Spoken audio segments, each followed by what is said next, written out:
अल्हम्दुलिल्लाहि रब्बिल आलमीन वस्सलातु वस्सलामु अला रसूलिल अमीन औज़ु बिल्लाहि मिनश शैतानिर रजीम बिस्मिल्लाहिर रहमानिर रहीम। मोहतरम अमीर अल-मुक़ाम जमात इस्लामी के कर्नाटका और मेरे मुअज़्ज़िज़ मोहतरम बुज़ुर्गों, दोस्तों, अल्हम्दुलिल्लाह इस नसीज में आप हज़रात के सामने कुछ गुफ्तगू करने का और तबादले ख्याल का मौका अल्लाह ताला ने दिया है, मैं इसका शुक्र अदा करता हूँ।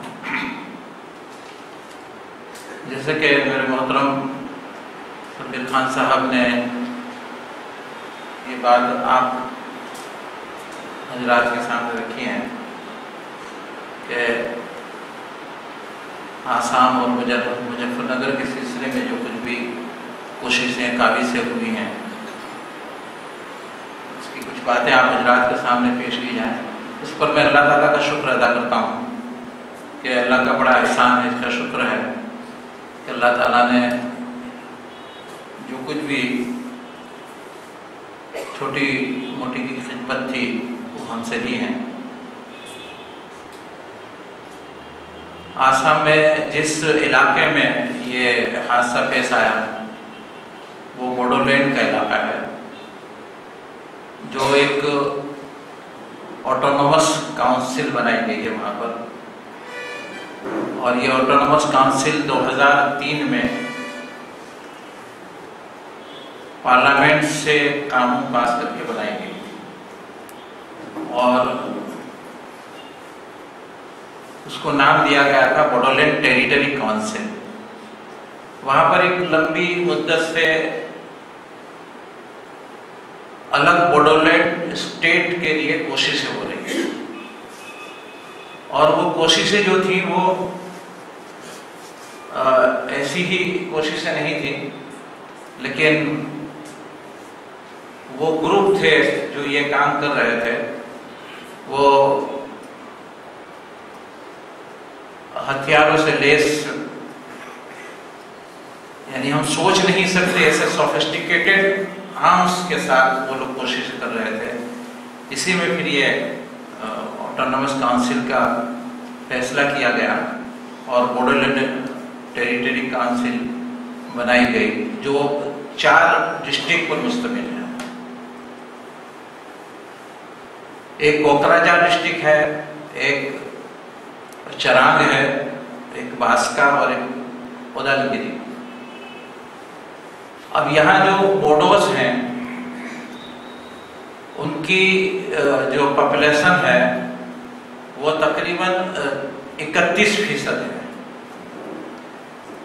और मुसलमान 26% है इस इलाके में। 4 जो डिस्ट्रिक्ट है इसमें मुसलमान 26% है, और दूसरे लोग हैं इसमें आदिवासी की और 2 जातियां हैं, संथाली है और राजवंशी, ये 2 आदिवासी की और जातियां हैं, और वहाँ पर फिर बंगालीज हिंदूज हैं, ये सब मिलाकर टोटल है। लेकिन इसमें 31% जो है वो बोडोस है। और ये बीटीसी जो बनाई गई, वो इसको जो राइट्स दिए गए, आप इसको सुनेंगे तो इतना डिस्क्रिमिनेशन है कि 31% बोडोस हैं और वहां पर जो काउंसिल बनाई गई है इसके कुल 40 मेंबर्स हैं जो इलेक्टेड होते हैं। इनकी अपनी एक असेंबली भी है, जो शायद आसाम स्टेट की असेंबली से अच्छी असेंबली है।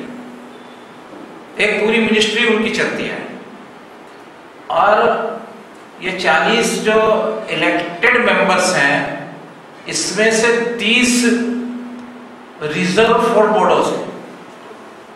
31% पॉपुलेशन के लिए 40 में से 30 सीटें रिजर्व कर दी गई। 5 रिजर्व फॉर नॉन बोडोस हैं, जिनकी आबादी 69% जिनकी आबादी है उनके लिए 5 सीटें रिजर्व की गई और 5 सीटें ओपन है। और ये जो 30 सीटों पर तो बोडोस हैं, 5 सीटें जो ओपन थी इसमें भी 3 सीटें बोडोस के पास। 31% आबादी वालों के पास अब 33% सीटें उनके पास, 33 सीटें 40 में से उनके पास। गवर्नमेंट से जो कुछ भी एड्स आती हैं, चाहे वो सेंट्रल गवर्नमेंट से आती हो चाहे वो स्टेट गवर्नमेंट से आती हो, इसका यानी 70% हिस्सा जो है वो बोडोस पर खर्च किया जाए। 30% आबादी पर 70% खर्च किया जाएगा और 70% आबादी पर 30% खर्च किया जाएगा, और एक पूरा डिस्क्रिमिनेशन। ऊपर के जो ऑफिसर्स हैं, यानी जो डीसी है, डिस्ट्रिक्ट कमिश्नर, जो कलेक्टर होता है वह कमिश्नर कहा जाता है, जो डिस्ट्रिक्ट कमिश्नर होगा या डिस्ट्रिक्ट पुलिस ऑफिसर होगा, और इस तरह की कुछ जो ब्यूरोक्रेट्स हैं वो स्टेट गवर्नमेंट के होंगे, और इसके अलावा पूरी ब्यूरोक्रेसी ये काउंसिल तय करेगी, और वो ब्यूरोक्रेसी जो है पूरी की पूरी नौकरशाही में 90% बोर्डों से ये पोजीशन है। और इसके साथ फिर एक कुछ ऐसा अंडरस्टैंडिंग हुआ है कि जब बोडोज की तादाद 51% हो जाएगी तो उनको बोडो स्टेट दिया जाएगा। अभी तो 31% है, यानी 20% कम हो रहा है। तो 1994 से उन्होंने कुछ कोशिशें की थी, लेकिन 2003 में जैसे ही ये ऑटोनोमस काउंसिल बनी है, इसके बाद उन्होंने मुसलसल ये कोशिश की है कि उनकी आबादी 51% हो जाए, और इसके लिए सबसे आसान तरीका यह है कि दूसरे लोगों को वहां से बाहर कर दिया जाए, जिससे वो आबादी बढ़ जाए।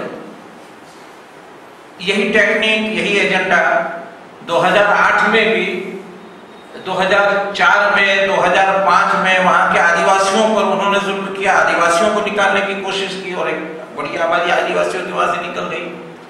2008 में फिर मुसलमानों के साथ कोशिश की थी।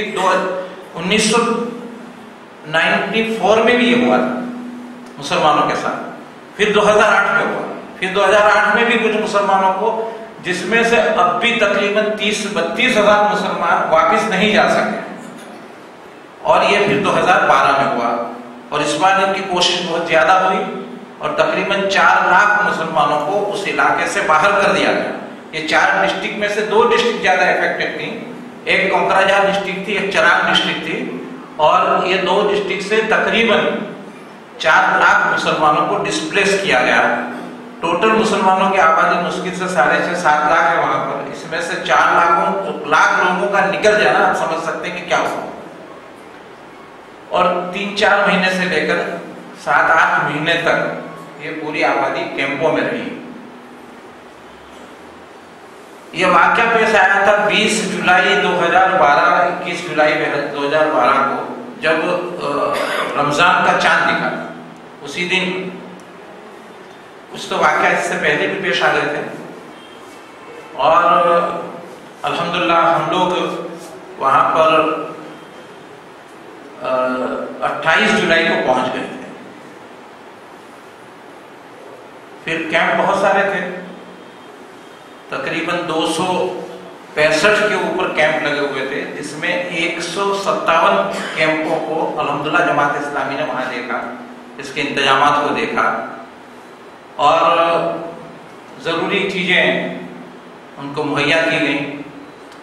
वो तो अब जो हालात थे वो इसको पेश भी नहीं कर सकते कि कैसे हालात में थे। गवर्नमेंट ने ये किया था कि कैंप जो लगा दिए थे वो सारे स्कूल्स में लगा दिए थे, और ये उस इलाके के बाहर था, और सबसे ज्यादा कैंप जो लगे थे वो डुबरी डिस्ट्रिक्ट में लगे थे, जहां पर मुसलमानों की थिक पॉपुलेटेड मुसलमान इलाका है, और ये वो डिस्ट्रिक्ट है जहां से मुसलमान MP इलेक्ट हुए हैं। मौलाना बदरुद्दीन अजमल साहब यहीं से इलेक्ट हुए हैं MP के तौर पर। तकरीबन सारे कैंप यहाँ थे, और वो स्कूलों में लगा दिए गए कैंप। दोहरा नुकसान मुसलमानों को यह हुआ कि वो स्कूलें बंद हो गई, वहां के मुकामी बच्चों की भी तालीम खत्म, आने वाले बच्चों की भी तालीम खत्म। तालीम के एतबार से आप सोचिए कि क्या हाल हुआ। 3-3, 4-4 महीने तक वो कैंप स्कूलों में रहे। हमें इसके खिलाफ कार्रवाई करनी पड़ी, चीफ मिनिस्टर से मुलाकातें करनी पड़ी, और फिर वो स्कूलों के कैंप को खाली करवा के वहीं पर कैंप का और इंतजाम करना पड़ा। और फिर कोशिश ये हुई कि वहाँ स्कूलें फिर शुरू हो जाए और उन्हीं टीचर्स को कुछ ज़्यादा पैसा हमारी तरफ से देकर कैंप में रहने वाले बच्चों की पढ़ाई का कुछ इंतजाम हुआ। इसके अलावा के तो हालात ऐसे थे कि कैंप की जिंदगी जैसी भी होती है, लेकिन उसी वक्त हम लोगों ने जो तय किया था, खासतौर से जमात इस्लामी हिंद ने गुजरात में भी ये पॉलिसी पहले ही दिन बना दी थी कि हम डिस्प्लेस लोगों को उनके मुकाम पर वापस ले जाएंगे। यहां भी यही पॉलिसी रही। इसकी वजह भी है, वहां गुजरात में भी इस पर हमने अच्छी खासी गुफ्तगू करने के बाद ये तय किया था और इसी मॉडल को हमने आसाम में भी लागू किया। यहाँ भी ये कोशिश कर रहे हैं मुजफ्फरनगर में भी कि उनका वापस जाना इसलिए जरूरी है कि वो मुसलमान जो 100-200 साल से एक मुकाम पर रह रहे थे, ये बहुत मंसूबाबंद तरीके से उनको निकाला गया। अगर वो वापस नहीं जाएंगे तो एक लंबे वक्त से जहां रहते थे वहां उनकी जड़ें थी जो कट के रह जाएंगे। उनकी जायदादें हैं, उनकी मिल्कतें हैं, उनका वहां का वजूद है और दूसरी नई जगह पर जाकर उनको एस्टैब्लिश होना, हमारा ख्याल है कि एक पूरी नस्ल, एक पूरी पीढ़ी खत्म हो जाएगी। हमने इस पर वहां भी काम किया और अल्हम्दुलिल्लाह वहां गुजरात में भी बहुत कामयाब हो। जो लोग आज मैं ये कह रहा हूं, आज 13 साल के बाद गुजरात में हमने कॉलोनीज भी बनाई, बहुत सारे ऐसे डिस्प्लेस लोगों को नई जगहों पर बसाया और एक बड़ी तादाद को हम वापस ले गए उनके गांव में। ऐसे ऐसे गांव में वापस ले गए जिसका कोई तस्वुर नहीं कर सकता कि वो वापस जा सकते हैं। लेकिन आज मैं ये कह सकता हूं कि जो लोग वापस गए हैं वो ज्यादा प्रॉस्पेरस हैं, वो ज्यादा मजबूत हो गए हैं, वो ज्यादा हौसले के साथ जिंदगी बसर कर रहे हैं उन लोगों से जिनको हमने नई जगहों पर बसाया। उनके मसाइल आज भी हमारे सामने, उनके रोजगार के मसाइल हैं, उनके बच्चों के एजुकेशन के मसाइल हैं, उनकी सोशल पोजीशन जो हुई है इसके मसाइल है। लेकिन जो अपनी जगहों पर वापस चले गए हैं उनकी पोजीशन बहुत बेहतर हो गई है। आसाम में भी यही हुआ कि हमने ये कोशिशें शुरू से लगाई। कैंप जो थे इसके लिए तो कोशिशें करते रहे थे, लेकिन हमारी कोशिश ये थी और फर्क ये था गुजरात में और आसाम में कि गुजरात के जो राइट थे वो स्टेट स्पॉन्सर्ड थे क्लियरली। हम आसाम के जो राइट थे इसको स्टेट स्पॉन्सर्ड नहीं कह सकते हैं, निग्लिजेंसी थी स्टेट की, इसमें कोई शक नहीं है। लेकिन इसकी वजह से ये हुआ कि स्टेट की भी हमें कोई मदद मिली और फिर धीरे धीरे लोगों को वापस ले जाने का। लेकिन वहां एक बहुत बड़ा मसला जो पैदा हो गया वो बांग्लादेशी का एक वक्त तक तो नहीं था, बोडोज भी नहीं कह रहे थे, लेकिन जैसे ही अडवाणी साहब वहां आए और अडवाणी साहब का वहां का दौरा हुआ, इसके दूसरे ही दिन से बांग्लादेशी वाला मसला पहले से भी कुछ चल ही रहा था लेकिन बहुत जोर पकड़ गया। और फिर इसके बाद ये हुआ कि जो वापिस जा रहे हैं उनकी आइडेंटिटी का प्रॉब्लम आया, उनको दूसरी चीजों का, उनके पास डॉक्यूमेंट्स क्या हैं क्या नहीं है। आसाम में और कुछ मसाइल भी थे। मुसलमान जहाँ रह रहे थे वहाँ 3 तरह की लैंड्स हैं। एक तो पट्टा लैंड है जो उनकी अपनी जाति है, जो उनके अपने नाम पर है। एक खास लैंड है जो गवर्नमेंट की है और एक फॉरेस्ट लैंड है। अब मुसलमानों की एक बड़ी आबादी खास लैंड पर भी रहती थी और फॉरेस्ट लैंड पर भी रहती थी। ये मसाइल उनके यहाँ पैदा होना शुरू हो गए। तो खैर इससे भी निपटना हमने शुरू किया, लेकिन धीरे धीरे हमने लोगों को यह समझाना शुरू किया कि आप अपनी जगहों पर वापस जाइए। और इसके पहले हमने ये किया कि वो सारे देहात जो बहुत इंटीरियर थे, खान साहब ने बताया है और वक्त भी नहीं है कि हम कुछ एग्जाम्पल भी दे सकें, लेकिन ऐसे इंटीरियर इलाके कि जहाँ जाना बहुत मुश्किल, और फिर यहाँ ये पोजीशन थी कि तकरीबन 6500 सोफिस्टिकेटेड आर्म्स के साथ दूसरे ग्रुप बोडोस के वहां है, आज भी है। और ये लोग तो जाने को तैयार नहीं थे, लेकिन सबसे पहले हम लोग वहां जाना शुरू किया, हमने विजिट लेना शुरू किया। मुसलमानों के गांव की हालत क्या है, कैसी है, ये वो बहुत रिस्की हालात में। यहाँ तक कि एक वाकया मैं बताऊं कि सीआरपीएफ के एक डीआईजी जिनके अंडर में, इनके कंट्रोल में यहाँ पर जो सीआरपीएफ थी, वो मिस्टर ए श्रीनिवासन यहाँ हैदराबाद के थे, उनसे हमारी मुलाकात हुई। तो जब हमारा तारुफ हुआ तो नाम सुनते ही चौंक गए, क्या चाहिए, युवा शफी मदनी में गया। तो कहा कि भाई आपकी शिकायत बहुत आ रही है। तो मैंने कहा क्या शिकायत है? कि भाई आपकी शिकायत यह है कि आप इस इलाके में बगैर प्रोटेक्शन के चले जाते हैं और ये बहुत बड़े मसाइल पैदा कर सकते हैं। तो हमने कहा कि साहब हालात ही ऐसे हैं कि हम क्या करेंगे, वापिस लोगों को ले जाना है और वापिस ले जाने के लिए उनको एतमाद दिलाना जरूरी है। तो कि वो बात तो सही है, लेकिन इससे ये होगा कि हमारा पूरा जो हमारी पूरी पीस प्रोसेस है इसको नुकसान हो जाएगा। मैंने ये कैसा हो सकता है? तो क्या भाई आप इस तरह से चले जाते हैं, किसी ने आपको मार दिया तो हमारी जो पूरी पीस प्रोसेस है वो खत्म हो जाएगी, आपकी जो वो है शख्सियत है, इससे मसाइल पैदा होंगे। तो आप जाना चाहें तो ठीक है, लेकिन प्रोटेक्शन लेकर जाएंगे। तो हमने उनके सामने दो बातें रखी। जैसा बात आपकी बिल्कुल सही है, लेकिन मसला ये कि हम प्रोटेक्शन लेकर नहीं जा सकते हैं। हम प्रोटेक्शन लेकर जाएंगे तो बोडोस ये एक तो ये समझेंगे कि हम उनसे डर रहे हैं। अगर हम उनसे डर रहे हैं ये समझेंगे तो हम मुसलमानों को वापस नहीं ले जा सकते। दूसरी बात यह कि अगर वो ये समझेंगे कि हमें उन पर एतमाद नहीं है, कॉन्फिडेंस नहीं है, तो ये भी हमारे काम में बहुत बड़ी रुकावट है। कि अगर वो यही समझ लेंगे कि हमको उन पर कॉन्फिडेंस ही नहीं है तो भी हम मुसलमानों को वापस नहीं ले जा सकते, तो सॉरी मैं ये तो नहीं कर सकता हूँ। तो खैर इस तरह के वाकयात पेश आए, लेकिन इस धीरे धीरे कोशिश करने के बाद मुसलमान वापिस हुए। यहाँ तक के वापिस करने के सिलसिले में भी ये हुआ कि जो लोग वापिस जा रहे थे उनको हमने एक महीने का राशन दिया कि आप वापिस जाइए। पहले हम गए, हम साथ में भी लेकर, हमारे साथी उनको साथ में भी लेकर गए, लेकिन अल्हम्दुलिल्लाह ये पोजीशन है कि 2008 और 1994 में निकलने वाले मुसलमान बहुत सारे ऐसे हैं जो वापस नहीं जा सके हैं, लेकिन अल्हम्दुलिल्लाह 2012 में जितने भी मुसलमान निकले टोटल वापस चले गए। ये अल्लाह का बड़ा एहसान। खैर इसके बाद फिर और काम हमने हाथ में लिए हैं। इसमें अब तक तकरीबन 350 मकान हमने पक्के तैयार करके लोगों को दे दिए हैं और अब तकरीबन 250 मकान प्रोसेस में है। जैसे कि आप लोगों को मालूम है कि, और खान साहब ने भी बताया कि वहाँ मुसलमानों की हालत बहुत बुरी है, दीनी एतबार से भी और सोशली इकोनॉमिकली बहुत बैकवर्ड मुसलमान है। यहाँ तक कि पहचानने भी नहीं आते। मुसलमान मर्द तो आप पहचान लेंगे, दाढ़ी से पहचान लेंगे, लुंगी से पहचान लेंगे, टोपी से पहचान लेंगे, औरत को नहीं पहचान सकते।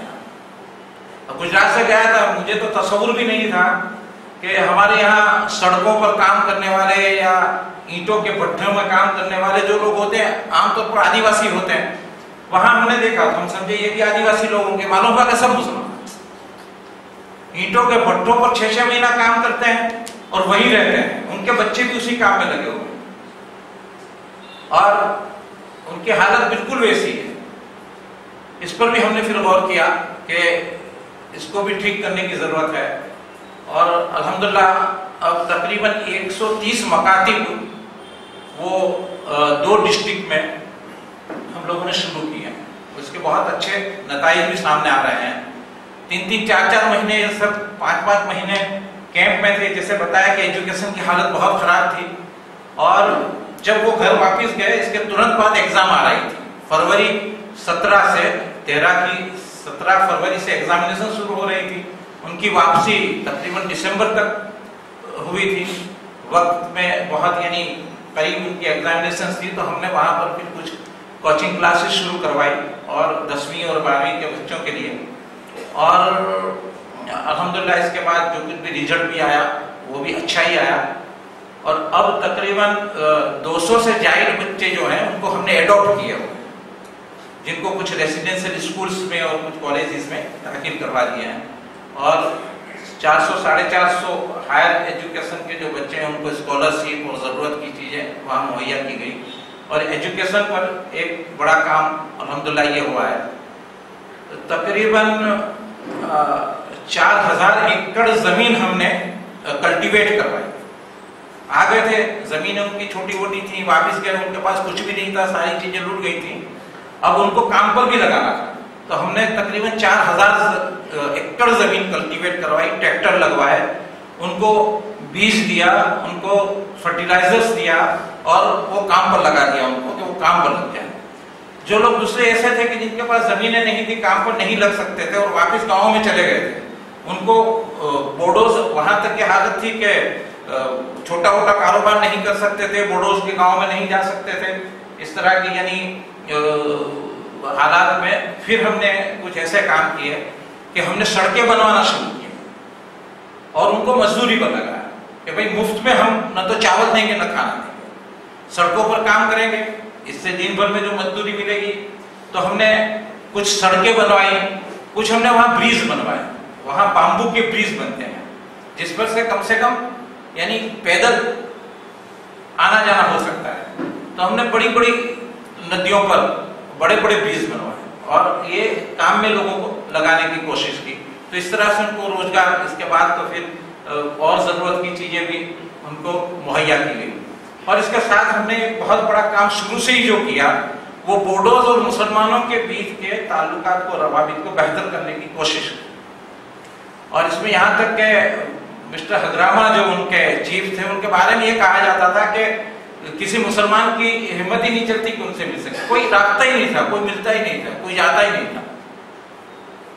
हमने तो वैसे अगस्त की 2 तारीख को ही उनका वक्त मांगा था, हमको मिला नहीं था, लेकिन उनके एक MP थे मिस्टर विश्वजीत, उनसे हमारी मुलाकात हुई थी, उनसे बातचीत हुई थी। इसके बाद फिर हमने हगरामा से मुलाकात, और हगरामा से मुलाकात हमने उनके हेडक्वार्टर में की और हेडक्वार्टर में जाकर तकरीबन 1.5 घंटा हमारे बीच बातचीत हुई, गुफ्तगू हुई बहुत सारी चीज़ों पर। और यहाँ तक के पीस प्रोसेस पर, हर गांव में पीस कमेटी डेवलप होनी चाहिए, एक पूरा पीस मार्च होना चाहिए, इन सारी चीज़ों पर हमारे बीच गुफ्तगू हुई। और यहाँ तक बात भी हुई कि हमने ये कहा कि हम कुछ ऐसी बुक्स हैं जिसको बोडोज लैंग्वेज में ट्रांसलेट करना चाहते हैं, और हम चाहते हैं कि मुसलमानों के और बोडोज के बीच में बहुत सारी चीज़ें जो मिसअंडरस्टैंडिंग है वो भी दूर होनी चाहिए। और इस पर भी वो राजी भी हुए और यहाँ तक उन्होंने ऑफर की कि अगर आपको बोडोज लैंग्वेज में कोई ट्रांसलेटर चाहिए तो वो भी हम देंगे। यानी इस लेवल तक हमारी बात पहुंची। इसके बाद ये काम शुरू भी हो गया अल्हम्दुलिल्लाह। तो ये एक बहुत बड़ा काम करने की हमने कोशिश की और इसमें भी अल्हम्दुलिल्लाह कामयाबी मिली है। और यहाँ तक इसके बाद ये हुआ कि गवर्नमेंट से, यानी वो इंदिरा आवास और नेहरू आवास की जो स्कीमें आई, वो स्कीमों में हगरामा साहब ने अब तक तकरीबन 750 या 800 मकान मुसलमानों के भी बनवाए। ये इतना बड़ा चेंज है जिसका हम तस्वीर नहीं कर सकते थे कि वो बोडोज वापिस लाने को मुसलमान को तैयार नहीं। वहाँ इतना बड़ा चेंज आया है कि वो बोडोज की जो यानी कि BTC है, उन्होंने हमसे ज़्यादा मकान बनाए।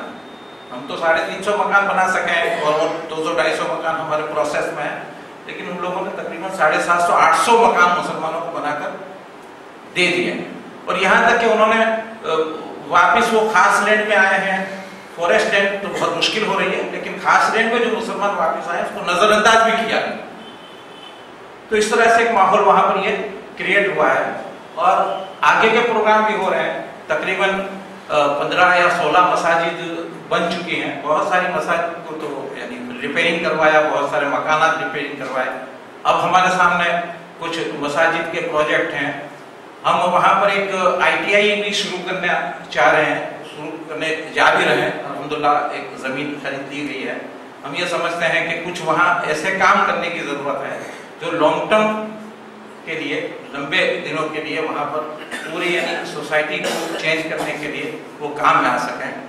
और यहाँ तक आपको बताएं कि जो बच्चियाँ स्कूलों में पढ़ती थीं, आप उनको पहचान नहीं सकते वो मुसलमान हैं। तकरीबन 4000 स्काफ उस इलाके में हमने बच्चियों को पहुँचाया। और इससे बिल्कुल एक डिफरेंस, एक आइडेंटिटी वहाँ पर अल्हम्दुलिल्लाह क्रिएट हुई है। और अब भी ये काम जारी है, हो रहा है, और ये सारे काम अल्हम्दुलिल्लाह बहुत अच्छे माहौल में हो रहे हैं। यहाँ तक के बीच में 2-1 प्रोग्राम हुए, इसमें BTC जो बोडोलैंड की जो पार्टी है, पॉलिटिकल फ्रंट, इसके MLAs भी हमारे प्रोग्राम में आए। वहाँ आपको ये बताएं कि बोडोज आज से 40-50 साल पहले जिनका कोई मजहब नहीं था, जिनका कोई दीन नहीं था, ईसाई मिशनरी की कोशिशों से 45% तो ईसाई हो गए। ये हगरामा खुद ईसाई, हगरामा साहब भी ईसाई। इस मसले में वो सब बोडोस हैं, सब मिले जुले हैं, लेकिन इसमें 45% लोग ईसाई हो गए। और वहां एक प्रोग्राम में उनके एक लीडर MLA आए थे, मिस्टर प्रदीप बोड़ो। उन्होंने अपने लेक्चर में, वो लेट हुए थे, मेरी गुफ्तगू चल रही थी, मैं मुसलमानों को बता रहा था कि बहैसियत मुसलमान हमारी क्या जिम्मेदारियां हैं। अगर आप यहाँ पर मुसलमान की हैसियत से आपने जिंदगी बसर की होती तो हालात अलग होते। ये बोडोज अगर एक क्रिश्चियन बन सकते हैं तो उनको मुसलमान बनने में भी कोई मसला नहीं होना चाहिए। ये गुफ्तगू चल रही थी और ये साहब, और इसके बाद उन्होंने गुफ्तगू की तो उन्होंने साफ तौर पर कहा कि हमारी बोडोज की लड़कियां मुसलमानों के घरों में हैं और हमने इस पर कोई एतराज नहीं किया। और लेकिन ये मुसलमान ऐसा है ही नहीं जैसा आप कह रहे हैं। और फिर उन्होंने बहुत सारी बातें बताई कि शराब हराम है, मुसलमान शराब पी रहे हैं, जुआ हराम है आपके यहाँ, ये यानी हम लोग जो कुछ भी कर रहे हैं वो सब ये भी कर रहे हैं। फिर ऐसी कोई चीज उनके पास है ही नहीं कि हम उनके पास जाएं या हम उन जैसे हो जाएं। ये बात उन्होंने बहुत साफ अल्फाज में कही। तो ये वहाँ का माहौल है जिसमें अल्हम्दुलिल्लाह एक बहुत बड़ा काम हुआ है। खाली रिलीफ का काम नहीं हुआ है, लेकिन इसके साथ वहाँ की पूरी सोसाइटी को अपलिफ्ट करने का एक काम अल्हम्दुलिल्लाह वहाँ जारी है। ये हो रहा था। और मुजफ्फरनगर में भी वाक़यात आपके सामने हैं, और तकरीबन 27 गांव वहाँ पर इफेक्टेड हैं। 50,000 से ज़्यादा लोग डिस्प्लेस हुए हैं, अब तक कोई वापस नहीं जा सका है। और थोड़ा सा माहौल बनता है और कोई हादसा होता है।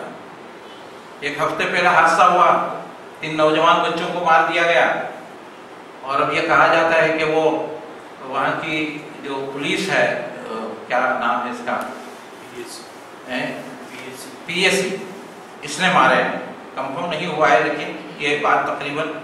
और इसके बाद फिर हादसा अभी मुजफ्फरनगर शहर में हुआ है।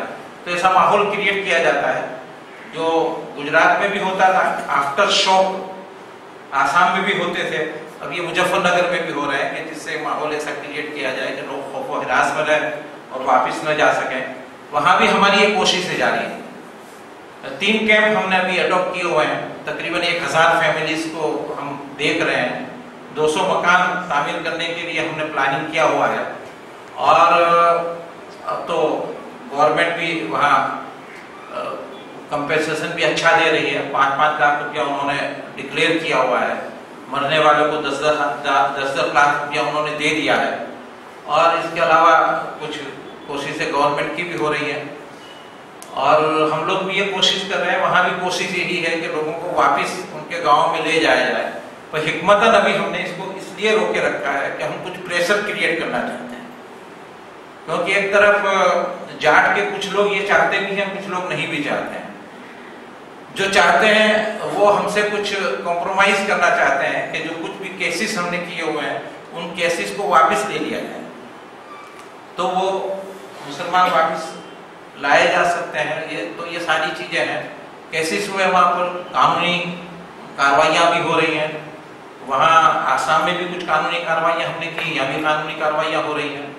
और हमारा ख्याल है कि कानूनी कार्रवाइयों से अच्छे नतीजे भी हासिल होंगे। यहाँ भी मुसलमानों की हालत जो है, जो अफेक्टेड है, उसकी बहुत बुरी है। जबकि इलाका जो है वो इल्मी इलाका है, इसके बावजूद भी जो अफेक्टेड मुसलमान हैं, जो जाटों के घरों में रहते, जाटों के गांव में रहते थे, वहाँ वो जाटों की जमीनों पर वो करते थे क्या, मजदूरी करने वाले लोग थे और उनकी हालत बहुत बुरी थी, गुलामाना जिंदगी तकरीबन वो बसर कर रहे हैं। ऐसे हालात में हम चाहते हैं कि वो वापस जाए और एक एतमाद के साथ वापस जाए और इसके बाद वहाँ उनके हौसले भी बुलंद हों, कुछ बेहतर कर सकें। तो ये मुजफ्फरनगर के कुछ हालात हैं, हालात अब भी बहुत बुरे हैं वहाँ पर, अब भी लोग वापस नहीं जा सकते हैं, अब भी कैंपों में और बहुत बुरी हालत में कैंपों में पड़े हुए हैं। सर्दियाँ शुरू होने जा रही हैं और यूपी की सर्दियाँ कैसी होती हैं आप लोगों को मालूम ही है। लेकिन इन सब हालात में अल्हम्दुलिल्लाह अभी हमारी एक मेडिकल टीम वहाँ काम कर रही है और तकरीबन 2 महीने के लिए कैंप लगा दिया है। 2 मेडिकल वैन हैं और एक हमारी टीम वहीं एक लोई करके एक मुकाम जो सबसे बड़ा कैंप है वहीं लगी हुई है। वहाँ से ये लोग दूसरे कैंपों में जाते हैं और मेडिकल मोबाइल मेडिकल से काम हो रहा है। इसके अलावा भी बहुत सारे काम हम वहाँ पर कर रहे हैं, लेकिन बहुत सारे चैलेंजेस भी हैं। आज भी आसाम में भी बहुत सारे चैलेंजेस हैं काम करने के सिलसिले में, मुजफ्फरनगर में भी है। इस तरह के हालात अब होते चले जा रहे हैं। लगता है कि एक हिडन एजेंडा है कि हर जगह पर इस तरह के हालात बनाना और मुसलमानों को डिस्प्लेस करते रहना। जहां से मुसलमान डिस्प्लेस होता है वहां एक खौफ, एक हिरास, एक मायूसी वहां पर पैदा होती है और शायद ये एक तयशुदा मंसूबा है कि इस मंसूबे के मुताबिक काम किया जाए और मुसलमानों को जो अफेक्टेड हैं वो भी और जो नॉन अफेक्टेड हैं वो, या भी यही हो रहा है। इतने सारे 50,000 मुसलमान जो डिस्प्लेस हैं वो बड़े मुसलमानों के गांवों में गए हैं, अब वहां मसाइल पैदा हो रहे हैं। नेचुरल है कि होंगे। अब सब काम धंधा छोड़ के वो भी उनको संभालने में पड़े हुए हैं, यानी पूरी एक सिस्टम पैरालाइज हो जाती है, एक पूरी जिंदगी जो है बिल्कुल ऐसी अजीरन हो जाती है और यही मुसलसल हो रहा है। ये ऐसी चीज है जिस पर सोचने की बहुत ज्यादा जरूरत है। ये हालात अगर बढ़ते जाएंगे तो जो खुद को सेफ समझ रहे हैं उनके यहाँ भी पहुंच जाएंगे। आपके यहाँ हालात बहुत अच्छे हैं अल्हम्दुलिल्लाह। हम देखे हैं, हमारे साथ कुछ बच्चे पहली बार यहाँ आए तो उनको बहुत ताज्जुब लगता है। गुजरात से आए 4 बच्चे मेरे साथ आए हैं और उनको बहुत ताज्जुब लग रहा है कि यहाँ एक मुसलमान एक हिंदू दोनों एक साथ कैसे रह सकते हैं। गुजरात इतना पोलराइज्ड है, इतना पोलराइज्ड है कि आप तसव्वुर नहीं कर सकते। ऐसा मुसलमान के जिसने जिंदगी में कोई नमाज नहीं पढ़ी है, ऐसा मुसलमान के जो कहीं से मुसलमान नहीं, एक ऐसा मुसलमान के जो अभी रिटायर्ड एडिशनल डीजीपी से रिटायर्ड हुआ, जिसकी बीवी हिंदू है, जो अपने घर में इसकी बीवी मंदिर रखती है, वो भी हिंदू इलाके में नहीं रह सकता। इसको भी मजबूरन मुसलमान के इलाके में रहना। और इसकी वजह से बहुत मसाइल है, जो पोलराइजेशन हो रहा है वो हुआ है। इतने मसाइल है कि आप तसव्वुर नहीं कर सकेंगे इस हालात में रहकर, और ये बढ़ रहा है। गुजरात तो तकरीबन पोलराइज्ड है, खाली इसमें नहीं, बस्ती के हिसाब से नहीं, हर हिसाब से, तालीम के हिसाब से। मुसलमान बच्चों को बहुत मुश्किल से दाखिले मिल सकते हैं गैर मुस्लिमों के। पूरा माहौल बायस्ड है। लेकिन एक बात है कि गुजरात का मुसलमान बहुत हौसले के साथ जीना है। इसने अपना प्रोग्राम बनाया है, वो अपने प्रोग्राम के तहत आगे बढ़ रहा है और वो बहुत मजबूती के साथ आगे बढ़ रहा है। वो सेल्फ डिपेंड है और बहुत ज्यादा सेल्फ डिपेंड होता भी जा रहा है। इसको ये अल्हम्दुलिल्लाह है। लेकिन ये हालात आसाम में नहीं होंगे, बहुत मुश्किल है, शायद मुजफ्फरनगर में भी ना हो। तो ये हालात धीरे धीरे बढ़ते जा रहे हैं और ये बहुत बड़ा पॉलिटिकल एजेंडा है। पोलराइजेशन करना, मुसलमानों को हाशिए में मार्जिनलाइज करते चले जाना, और हमको आज तक ये पता नहीं चलता है कि गुजरात में यह माहौल क्यों हुआ, गुजरात का हिंदू इतना कम्युनल क्यों हो गया।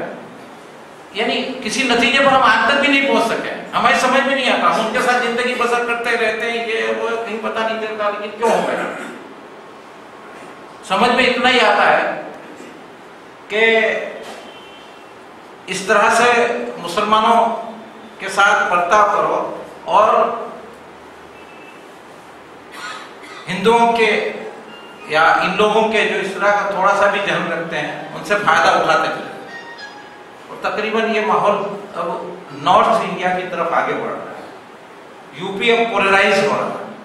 यूपी में बहुत इस तरह के हालात एक डेढ़ साल में तकरीबन 40 से ऊपर फसादात हो गए।